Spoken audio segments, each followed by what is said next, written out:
there, campers. It's Carolyn here, your artsy artist. I'm sorry that we can't get together this summer and get creative, but we have to make the best of our situation. One thing that I would love to point out to you all is the relationship between art and science, and the key is observation.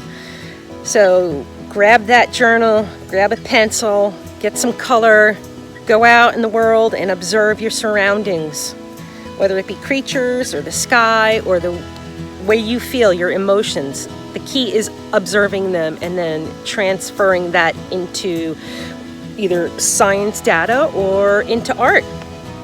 Get out there and enjoy it. Enjoy the world. Peace.